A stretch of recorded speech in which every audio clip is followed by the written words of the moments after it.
Hold up, I panted, clambering unsteadily over the jumble of roots beneath my feet. You're going too fast. My boyfriend, Matt, turned to look back at me from a short ways up the trail.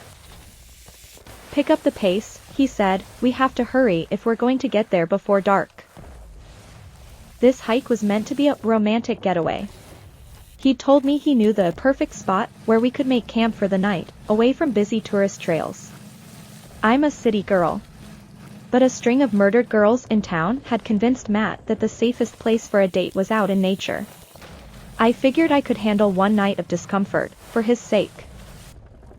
But 6 hours of hiking through briars in wet socks was rapidly draining my resolve. How much further, I whined, filling the air with a cloud of bug spray. Nearly there, he said, laughing, just wait until you see the view. Whatever, I replied, as we finally stepped out of the trees, it's probably nothing special.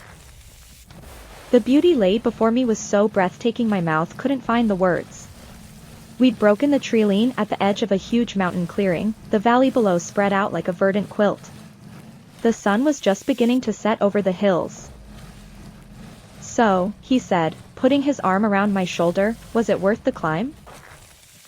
I pulled him in close for a deep, passionate kiss. There was his answer. The evening was like something out of a dream. We made camp, and Matt produced a bottle of wine from the depths of his pack. We made love under the stars. Until I awoke in the night. It was dark. I felt for Matt's warmth, but found his sleeping bag empty. Peeking outside, only the dying campfire could be seen. Matt, I said, cautiously crawling out of the tent, you out here? My answer was the telltale sound of a revolver being cocked, pointed at my head as he stepped into the dim light. What is this? I asked, raising my hands. I told you, he said, a sick grin splitting his lips, it's the perfect spot. All those girls in town, I stammered, was that you? Maybe, he chuckled, or maybe they just gave me an idea. As I looked into his eyes, I saw a predator staring back.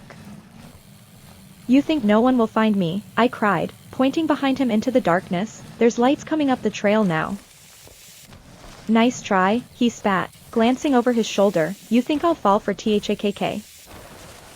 Blood streamed from his neck as I pulled my switchblade free, the gun falling into the grass at my feet.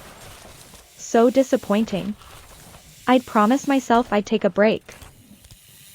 Rule number 1, I said, raising the pistol to his forehead.